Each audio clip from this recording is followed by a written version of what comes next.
Buenas tardes, gracias por estar aquí. Bien, contrariamente a lo que se ha anunciado, yo no voy a hablar de mi experiencia de editor de 100 años de soledad. Quizá hablaré un poco de eso mañana, si se me da la oportunidad, en la mesa redonda.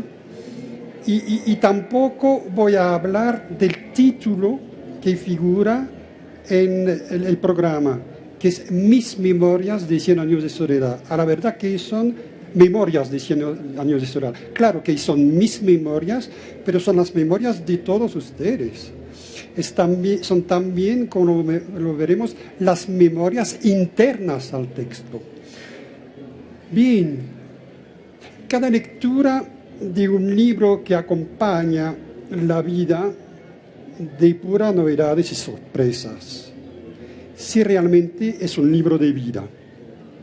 No importa que esas relecturas sean profesionales como pueden serlo las de un profesor universitario de literatura, quien también necesita tener libros de cabecera que nutren sus fantasmas. Cada lectura es un acto de memoria y de redescubrimiento. Fragmentos de un texto que uno podría recitar los ojos cerrados, imágenes que vuelven a resucitar, no dejan de encantar al enamorado de las palabras, como si fuera la primera vez. Líneas y párrafos enteros que pasaron desapercibidos en trayectorias anteriores aparecen ahora como trascendentes. Producen nuevos sentidos nunca vistos, que a su vez incitan a volver a leer la obra íntegra, ya que al parecer lo leído y releído nunca había sido leído. No ocurra que la nueva perspectiva hermenéutica oculte otros sentidos nunca vistos. 48 años de lectura de 100 años de soledad no han agotado las posibilidades de las múltiples tentativas de desciframientos, ni los varios trabajos de toda clase que le he dedicado, ni un libro, ni parte de otro, ni las 21 ediciones de la obra. Esta, en la colección Letras Hispánicas de Cátedra, corregidas, puestas al día, pulidas y vueltas a pulir en un sí agotador por imposible rastreo de las interpretaciones, indagaciones hasta policíacas, informaciones verificadas y por verificar sobre, en torno o por encima de la novela de 1967. Todo lo contrario. Cada revisión del mismo texto, cada lectura de un comentario la refrescan, la reaniman, la reorientan. Hasta me atrevería a decir que la última versión, o sea, la última edición, reedición, esta que es la 21ª, y la primera data de 1984, o sea que podíamos celebrar el año pasado 30 años de 100 años de soledad en esta colección. Y esta 21ª edición difiere sustancialmente de la primera, aunque no lo digan las sucesivas advertencias al lector. Al preparar esta última edición, me di cuenta de que el mamotreto había seguido el mismo camino de los ritos tradicionales. Los participantes creen reproducir fielmente los gestos y palabras transmitidos por las generaciones anteriores, pero cambian una entonación aquí, suprimen un paso allá, introducen una variante aculla, de tal forma que al correr de los años el rito es otro siendo el mismo. Me ha ocurrido lo que a todos y a Pierre Menard, autor del Quijote, el famoso personaje de Borges. Mi texto de 100 años de soledad de hoy y el de mañana, quizá, son y serán diferentes al de la edición original, por más que me empeñase en ceñirme a la reproducción tipográfica de la Princeps en una lucha desesperada contra los impresores de la editorial Cátedra, que cuando mando quitar unas erratas, introducen otras. Es desesperante. Pero ni siquiera de corrección textual se trata, sino de lectura. La mía actual es una especie de hojaldre constituido por capas de sentido, a veces reconocibles, a veces no, ni siquiera por mí mismo. Casi 50 años también establecen una distancia histórica mínima, aunque todavía insuficiente, como para valorar con más precisión y documentación la obra en sus contextos sociohistóricos, culturales y literarios.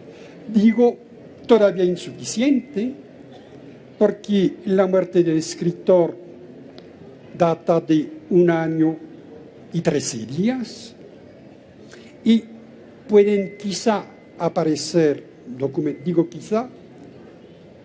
aparecer documentos importantes sobre la génesis y recepción de 100 años de soledad. Por ejemplo, en los archivos de García Márquez, que su familia vendió a la Universidad de Texas a principios de este año 2015. Y a pesar de todo, tengo que decirlo, sentimentalmente siento esta decisión. Este archivo no tendría que estar allá. Contrariamente, y lo siento, felicito evidentemente la Universidad de Texas de tener este archivo, pero digo y pretendo que su lugar natural era o bien aquí en Colombia o bien en México. Yo creo que yo voy a dar una comparación de mi patria chica. Uno de los escritores quizá que han vendido más libros todavía que García Márquez es Georges Simenon, como se dice aquí. Pues Simenon, en su vida, como me han dicho hace un par de horas, que era la voluntad de García Márquez que la Universidad de Texas tuviera este archivo, Simenon hizo una fundación y legó gratuitamente su archivo a mi Universidad de Lieja. Simenon era de Lieja y legó gratuitamente a una fundación Simenon dentro de la Universidad de Lieja, donde los investigadores vienen también a hacer sus labores. Pues cierro el paréntesis. Despojados del alumbramiento producido por la lectura descontextualizada de 1967, de la espectacularidad publicitaria de un boom que a nuestra altura se parece a un galeón perdido en la selva, nuestros ojos tienen una visión, no digo más clara, pero sí bastante diferente de todo lo que hizo posible una novela como 100 años de soledad y su éxito. Para atenerme al campo literario, nuestra documentación sobre la formación de García Márquez y la narración hispanoamericana de las generaciones anteriores o contemporáneas, todavía escasa al final del decenio de los 60, nos permite perfilar mejor la situación de nuestra novela sin quitarle ningún mérito.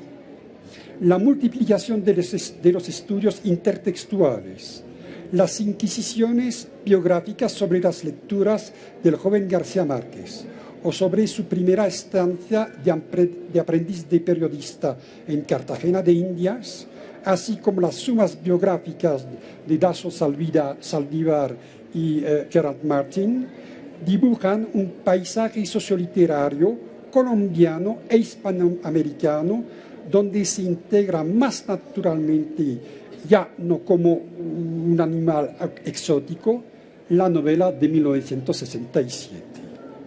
Así, si se me permite remitir a un lejano trabajo mío, intenté mostrar que la organización del relato como saga familiar, la obsesión del incesto y sobre todo la confianza en la tradición oral con la consecuente descodificación de la historia oficial, todos ellos componentes estructurales de 100 años de soledad, se instala en un campo cultural y literario hispanoamericano ya recorrido en ficciones anteriores, por ejemplo, en una novela del ecuatoriano José de la Cuadra, Los Angurimas, que apareció en 1934. Son exactamente los mismos ejes estructurales. Hay más, una relectura de Bomarzo, novela del argentino Manuel Mujica Lainez, tan alejado en lo ideológico de García Márquez. Me confirma en mi desconfianza con respecto, yo sé que hay gente que va a gritar, con respecto al tan cacareado y sospechoso realismo mágico que se ha vuelto en sello caracterizador del arte del colombiano y más allá de la cultura iberoamericana. Ahora bien, las memorias póstumas, por supuesto ficticias, del narrador de Bomarzo, novela casi contemporánea de 100 años de soledad, ya que se publicó en 1962, revelan que el realismo mágico no necesita los tropicalismos o las civilizaciones indígenas de América para consagrarse como visión literaria. El Renacimiento italiano es tan exótico como la cultura de la costa atlántica colombiana. Hay también un manuscrito misterioso, nos viene del más allá. Ahí también se juega con la temporalidad, se cruzan las cronologías pedestres y míticas. Ahí también la violencia es desmedida y los muertos que comparten la vida de los vivos tienen un peso insoportable. Tampoco tenemos la evidencia de que García Márquez hubiera leído Bomarzo en la fase final de redacción de su novela grande o bien Los Angurimas. Y tampoco es necesario suponerlo. No la sabemos con unos de estos encuentros textuales sin filiación genética de que ha de dar cuenta una historia literaria desembarazada de su prurito positivista y concebido más bien como una gramática diacrónica de los signos literarios. Si de diacronía se trata, quizá nos convenga reflexionar sobre la descendencia real de 100 años de soledad en la novelística occidental de la última parte del siglo XX y primeros 3 lustros de este siglo, o más modestamente, sobre las huellas que dejó en la obra posterior del mismo escritor. El examen un tanto detenido de este problema ha de tener en cuenta la evolución de su narrativa anterior a 1967, para establecer comparaciones válidas. Resumiendo a brochazos, datos ya correctamente aducidos por Mario Vargas Llosa en su historia de un deicidio del 71, podríamos decir que todo lo escrito por García Márquez antes del 67 es una larguísima preparación a 100 años de soledad. El proyecto original y ambicioso de escribir un novelón titulado La Casa se convierte en la arborescencia textual de la hojarasca a los funerales de la mamá grande, del coronel no tiene quien le escriba, a la mal hora. Vuelve a reconcentrarse y reencontrarse con la escritura de 100 años de soledad. La experiencia es irrepetible y hasta ciertos límites traumática. Para el novelista, consciente de que el éxito de 1967 hubiera podido secarle la inspiración. De ahí su voluntad de liquidar el mundo de Macondo y de organizar su obra según otros modelos genéricos y estilísticos.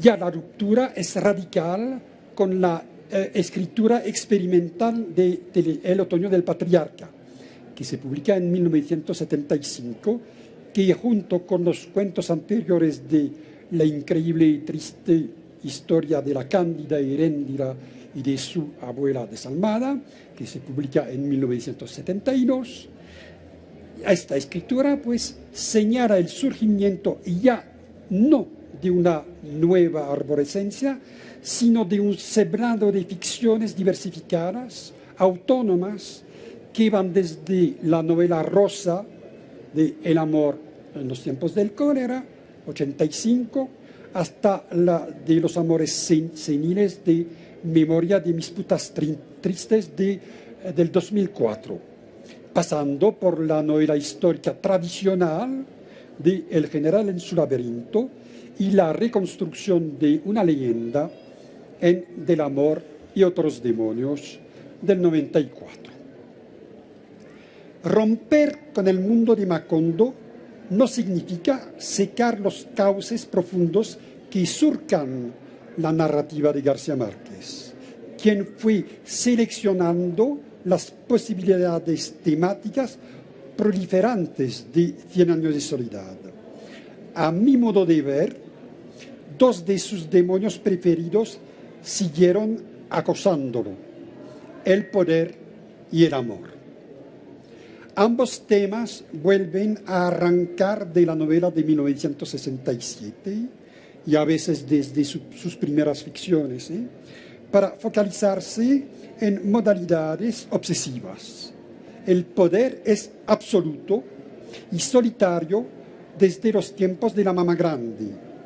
El caudillo Aureliano Buendía, todavía arraigado en la historia colombiana, se transforma en el otoñal patriarca alegórico, compendio desmedido de todos los tiradores latinoamericanos, y reaparece bajo las especies históricas de Simón Bolívar en su laberinto de fracasos. Los amores, siempre difíciles, cuando no imposibles, de Cien años de soledad, siguen proliferando. Amores difíciles es precisamente el título general de una serie televisiva basada en guiones de García Márquez, elaborados por este a partir de 1988. Sin embargo, una modalidad particular parece destacarse: la de los amores seniles. Unos no logran manifestarse plenamente sino en la vejez y en la decrepitud, tras años de espera. Vuelve Bayardo San Román, donde la repudiada Ángela Vicario, de Crónica de una muerte anunciada. Los viejos amantes de El amor en los tiempos del cólera navegan eternamente tras 53 años, 7 meses y 11 días de desencuentros. Otros, como Bolívar, no tienen la suerte de morir en los brazos de Manuela Sáenz, y otras desahogan sus rencores de toda una vida de desamor, como la mujer de la teatral diatriba de amor contra un amor sentado de 1988. Ni que decir tiene que Memoria de mis putas tristes es una novela de amor adolescente al umbral de la muerte de un viejo verde.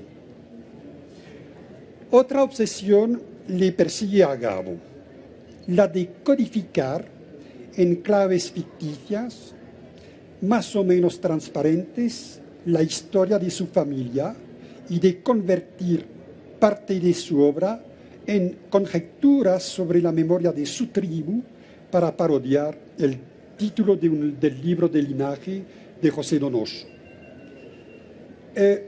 Crónica de una muerte anunciada, por ejemplo, enseña sin disfraz el andamiaje familiar que sostiene la novela. El amor en los tiempos del cólera recuerda el noviazgo enrevesado del telegrafista de Aracataca, Gabriel Eligio García Martínez, padre del novelista, de Luisa Santiago Márquez y Guarán, su madre. Más allá o más acá de estos núcleos permanentes de la narrativa del escritor, abundan elementos constitutivos del discurso ficticio que saltan de 100 años de soledad a la novelística posterior. Unidades mínimas de narración, imágenes recurrentes, nombres de personajes, fragmentos de enunciados, microestructuras desarrolladas o no, vuelven una y otra vez a partir de Heréndira, confiriendo a sus textos un sello inconfundible, aunque tantas veces imitado. Quien ha leído 100 años de soledad descubrirá sin vacilar al autor del amor y otros demonios, aunque se le oculte sus señas de identidad. Ya he señalado unas recurrencias caracterizadoras de esta clase en el Otoño del Patriarca, en Crónica de una muerte anunciada y en el amor en los tiempos del cólera. Veamos algunas más a granel y al hilo de relecturas de la novela culto. El amor es una peste, trona José Arcadio Buendía al enterarse de las intenciones de Aureliano para con Remedios, hija de su enemigo Apolinar Moscote.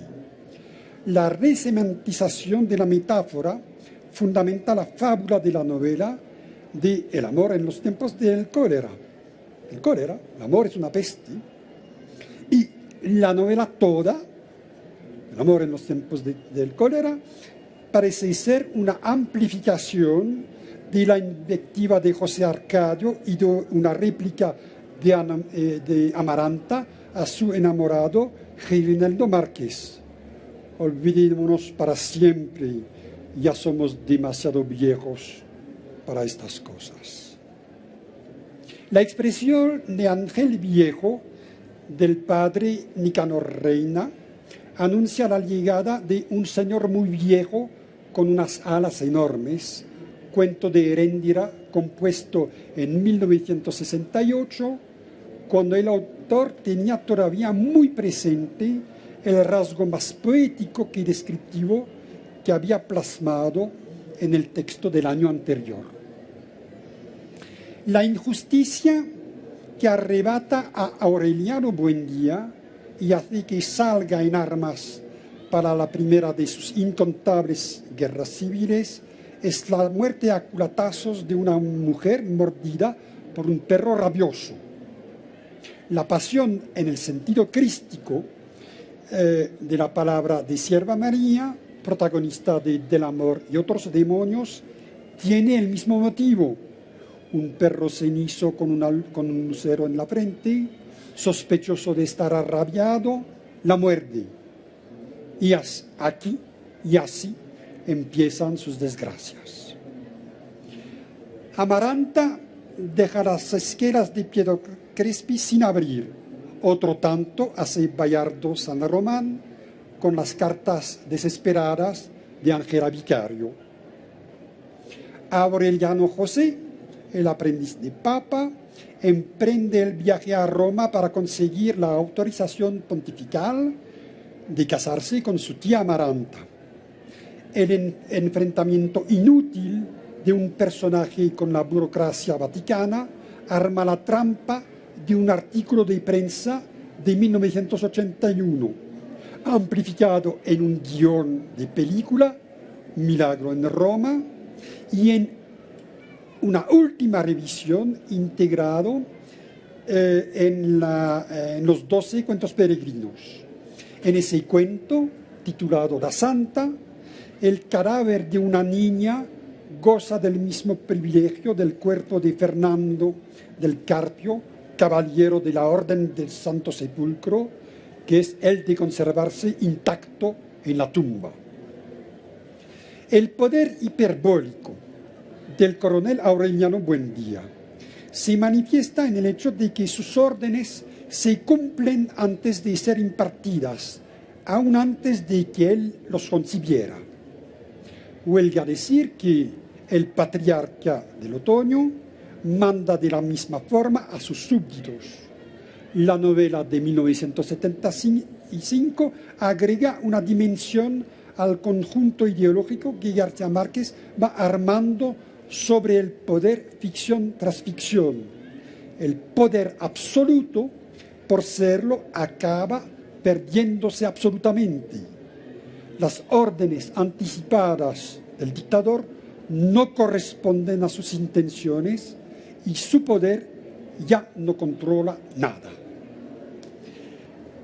El olor a espuma de coliflores hervidos a 100 masculino, según el género de la voz, en muchas partes de América, que persigue a Gabriel, personaje de 100 años de soledad, en el cuarto de su hotel lúgubre de la calle Dauphine, en París. Es un recuerdo de la estancia parisina del autor en 1956 y de su buhardilla del Hotel de Flandre, que todavía existe. Si quieren hacer un peregrinaje en París, todavía existe este hotel, pero ya no se llama Hotel de Flandre, se llama Hotel de Trois Écoles, de la rue Cujas. Como bien lo nota Dazo Saldívar, el mismo olor, en las mismas palabras, impregna la escalera del Hotel Nicole, donde viene a parar el infeliz y despistado Billy Sánchez del rastro de tu sangre en la nieve, uno de los 12 cuentos peregrinos, donde las coliflores hervidas, esta vez, recuperan su género femenino correcto, entre comillas. Podríamos seguir este juego de temas e imágenes recurrentes, textos idénticos, paralelos o cruzados, juego divertido y no baladí si se organizan sus reglas. Así quedaría mucho trabajo por hacer, si ya no está hecho, elaborando un repertorio de los ejes semánticos y formales que salen de 100 años de soledad, discriminando los que se quedan y los que no, y si salen, cuándo, cómo y por qué. Pero lo más que me interesa a mí ahora es observar que la narrativa de García Márquez, por sus iteraciones y variantes de repeticiones de obra en obra, pone constantemente en marcha la memoria del lector, ya acostumbrado al ejercicio desde su primera aproximación al texto de 1967. De hecho, como se ha observado tantas veces, el núcleo duro de 100 años de soledad, más allá de los personajes y del espacio, más allá de la conjunción de efectos reales y fantásticos, más allá de cualquier elemento de narratividad, estriba en su peculiar tratamiento del tiempo. Es una obsesión en García Márquez. Yo no voy a hacer la demostración, pero pueden recorrer todos los títulos de las novelas de García Márquez. Casi siempre, si no siempre, hay una alusión, una referencia al tiempo. Crónica de una muerte anunciada, el amor en los tiempos del cólera, etcétera, etcétera. Una ficción como 100 años de soledad, que hace girar todos sus componentes en torno al tiempo, implica una memorización de la textualidad que pasa del recuerdo normal de lo leído, lo que hace posible la lectura de cualquier texto, en tanto se desarrolla en el tiempo. Leemos en el tiempo, línea tras línea, página tras... avanzamos así. Siendo el tiempo lo que es en Cien años de soledad, es decir, su misma sustancia, el recuerdo ha de ser el actante principal de su estructura y motor de su recepción. De ahí que los que afirman que Cien años de soledad se acerca más al género de las memorias, no me parecen equivocarse en cuanto el juego de palabras desvela el reto de la lectura de nuestra novela. Al redactar en clave las memorias de su familia, el escritor las concibió como una retahíla de recuerdos que necesitan la cooperación activa de la memoria del lector por organizarse definitivamente. El texto de Cien años de soledad funciona a base de los mismos mecanismos que armó Marcel Proust para construir su busca del tiempo perdido. También a la recherche du temps perdu, a la busca del tiempo perdido. El mismo mecanismo, por más alejadas que sean la visión del mundo del francés y del colombiano. El mismo García Márquez menciona al creador de los Guermantes y de Massouin como fuente perenne de la novela moderna en un artículo publicado en el Heraldo de Barranquilla el 29 de abril de 1950. Indirectamente hay aquí un reconocimiento de Proust como modelo del inventor de los buen día. Emblemático a este respecto, como en tantos otros aspectos, es la primera frase de la novela.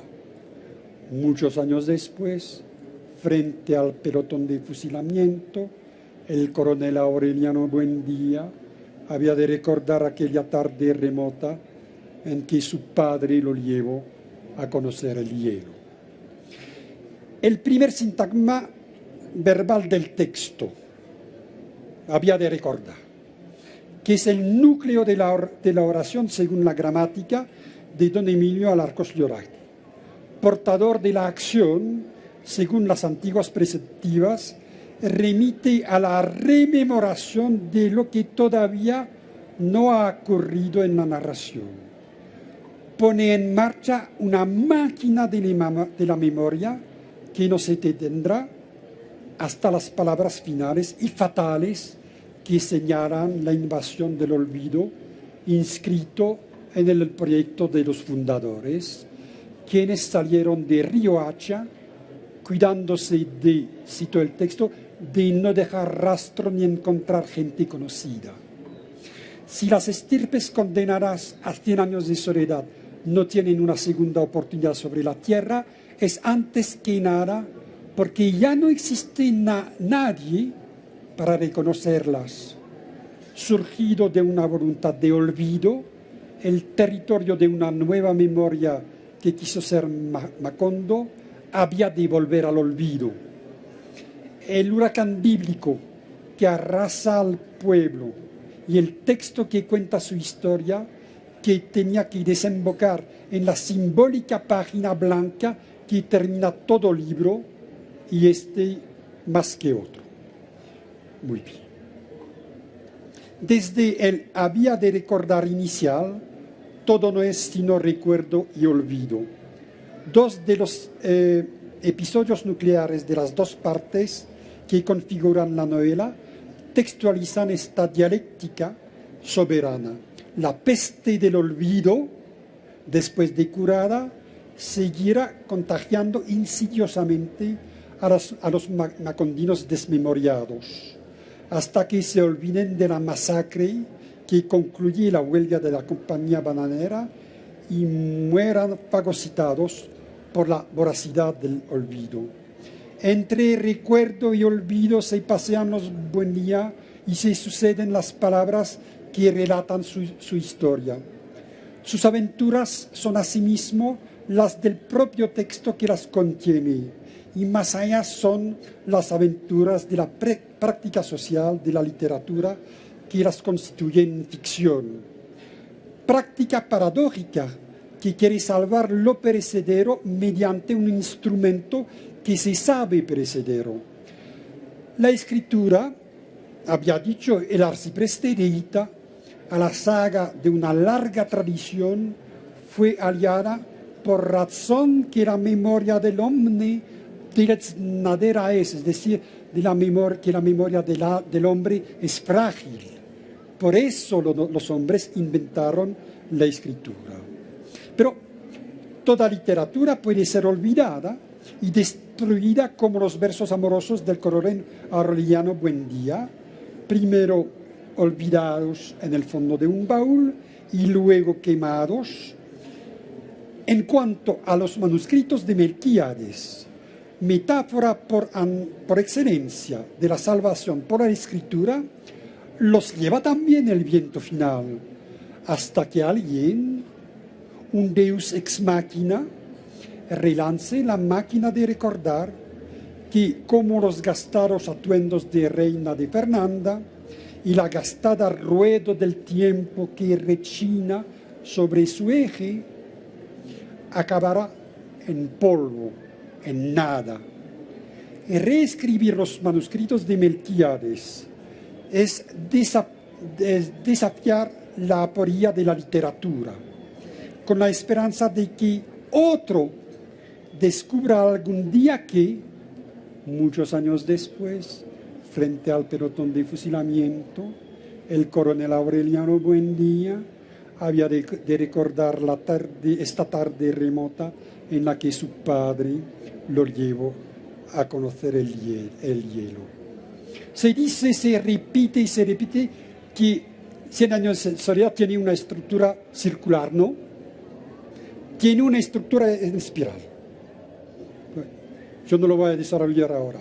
Pero la circularidad tan afamada de 100 años de soledad no se anida en esta estructura constitutiva de la narración, sino en la inscripción del proceso de comunicación literaria, olvidado y reanudado hasta que desaparezcan la raza de los lectores, el último ejemplar de la obra y el recuerdo de que haya existido.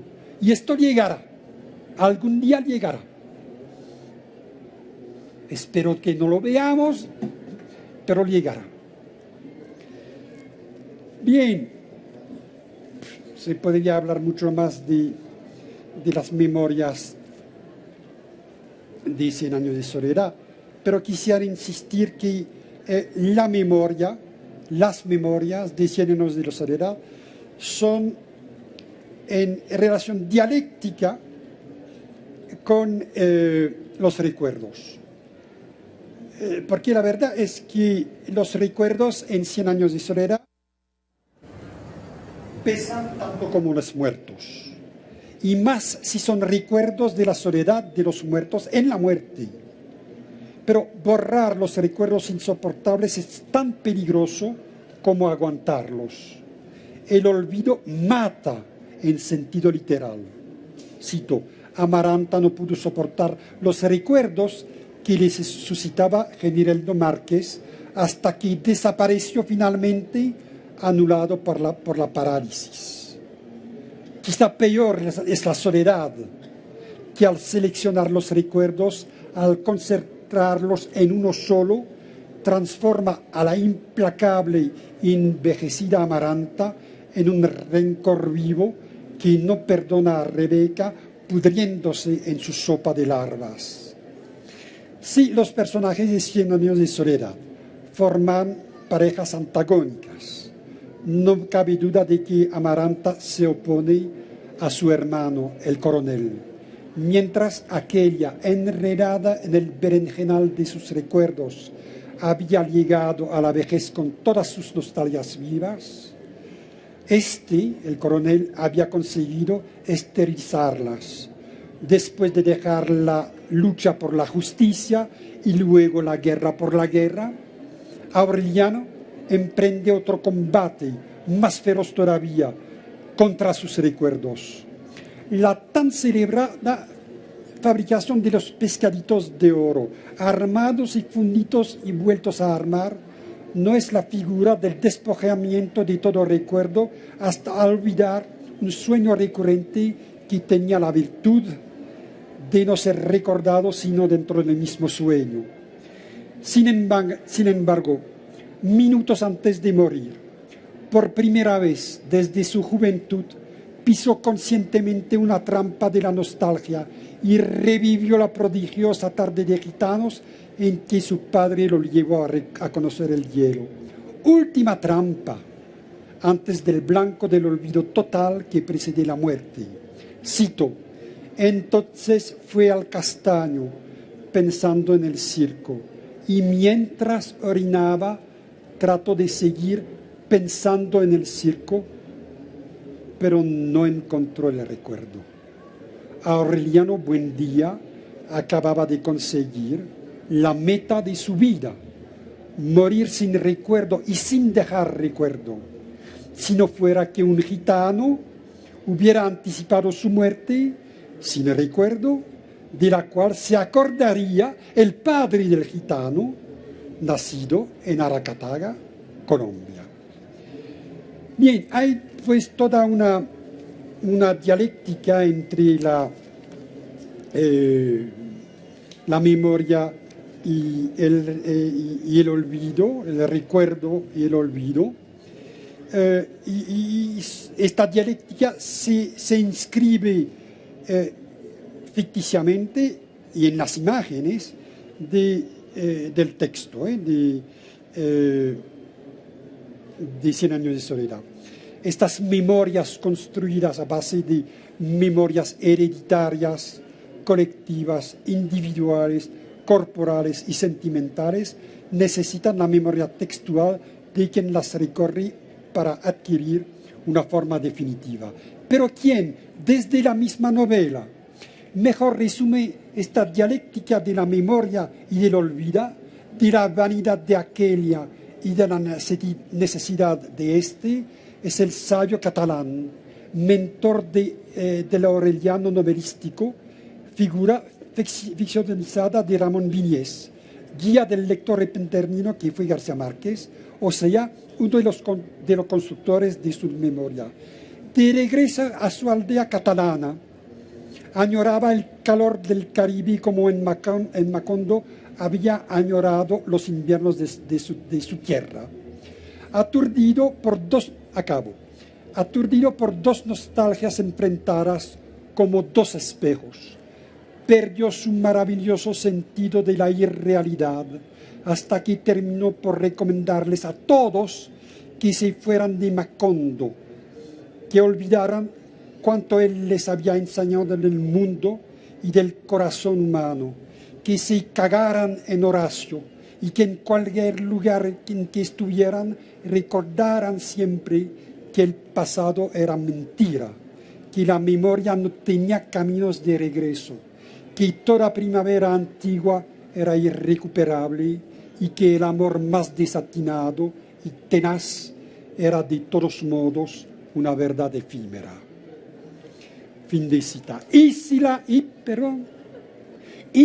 la lucidez desencantada del sabio catalán no fuera nada más que un espejismo de dos memorias enfrentadas.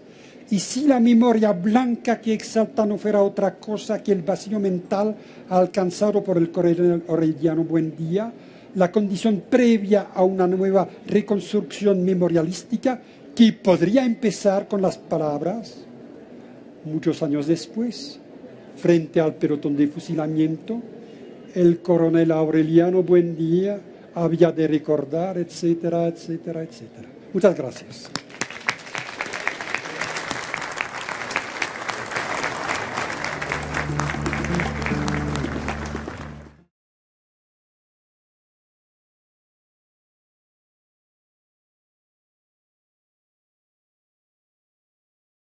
Fragmentos de un texto que uno podría recitar los ojos cerrados, imágenes que vuelven a resucitar, no dejan de encantar al enamorado de las palabras, como si fuera la primera vez.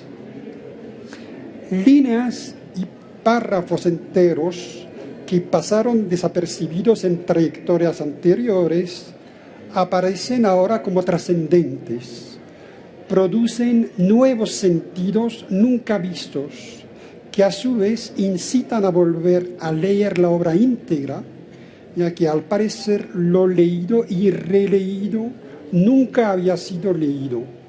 No ocurra que la nueva perspectiva hermenéutica oculte otros sentidos nunca vistos.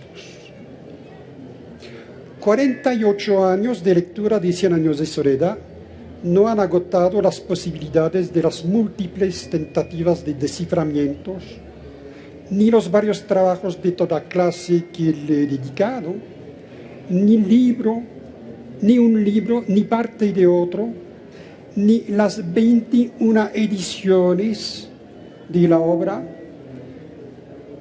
Esta, en la colección Letras Hispánicas de Cátedra,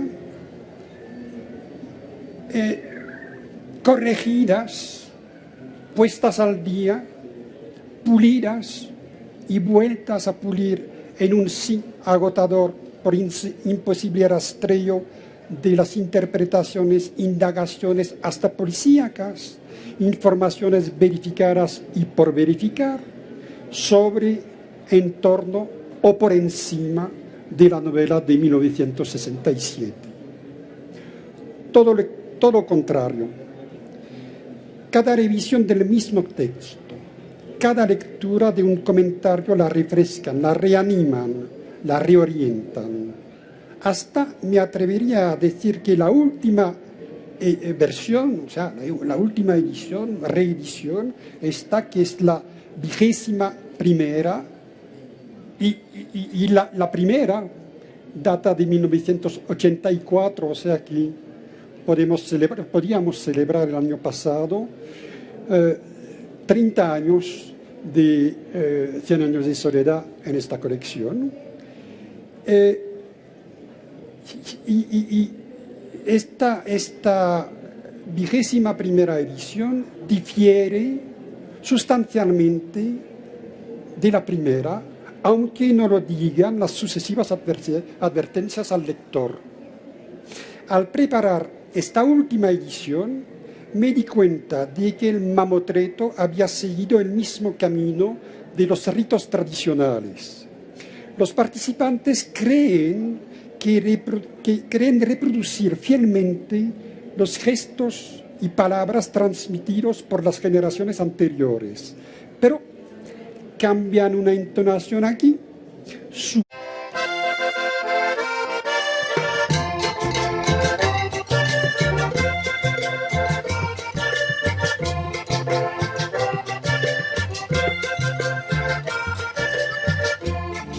Buenas tardes, gracias por estar aquí. Bien, contrariamente a lo que se ha anunciado, yo no voy a hablar de mi experiencia de editor de 100 años de soledad. Quizá hablaré un poco de eso mañana, si se me da la oportunidad, en la mesa redonda. Y tampoco voy a hablar del título que figura en el programa, que es Mis Memorias de 100 años de soledad. A la verdad que son memorias de 100 años de soledad. Claro que son mis memorias, pero son las memorias de todos ustedes. Son también, como lo veremos, las memorias internas al texto. Bien, cada lectura de un libro que acompaña la vida depura novedades y sorpresas, si realmente es un libro de vida. No importa que esas relecturas sean profesionales como pueden serlo las de un profesor universitario de literatura, quien también necesita tener libros de cabecera que nutren sus fantasmas. Cada lectura es un acto de memoria y de redescubrimiento. De 1 año y 13 días, y pueden quizá aparecer, digo quizá, aparecer documentos importantes sobre la génesis y recepción de Cien años de soledad. Por ejemplo, en los archivos de García Márquez, que su familia vendió a la Universidad de Texas a principios de este año 2015. Y a pesar de todo, tengo que decirlo, sentimentalmente siento esta decisión. Este archivo no tendría que estar allá. Contrariamente, y lo siento, felicito evidentemente la Universidad de Texas de tener este archivo, pero digo y pretendo que su lugar natural era o bien aquí en Colombia o bien en México. Yo creo que, yo voy a dar una comparación de mi patria chica. Uno de los escritores quizá que han vendido más libros todavía que García Márquez es Georges Simenon, como se dice aquí. Pues Simenon, en su vida, como me han dicho hace un par de horas, que era la voluntad de García Márquez que la Universidad de Texas tuviera este archivo, Simenon hizo una fundación y legó gratuitamente su archivo a mi Universidad de Lieja. Simenon, el primer paso allá, introduce una variante acuya, de tal forma que al correr de los años el rito es otro, siendo el mismo. Me ha ocurrido lo que a todos y a Pierre Menard, autor del Quijote, el famoso personaje de Borges. Mi texto de 100 años de soledad de hoy y el de mañana, quizá, son y serán diferentes al de la edición original, por más que me empeñase en ceñirme a la reproducción tipográfica de la Princeps en una lucha desesperada contra los impresores de la editorial Cátedra, que cuando mando quitar unas erratas, introducen otras. Es desesperante. Pero ni siquiera de corrección textual se trata, sino de lectura. La mía actual es una especie de hojaldre constituido por capas de sentido, a veces reconocibles, a veces no, ni siquiera por mí mismo. Casi 50 años también establecen una distancia histórica mínima, aunque todavía insuficiente, como para valorar con más precisión y documentación la obra en sus contextos sociohistóricos, culturales y literarios. Digo todavía insuficiente porque la muerte del escritor data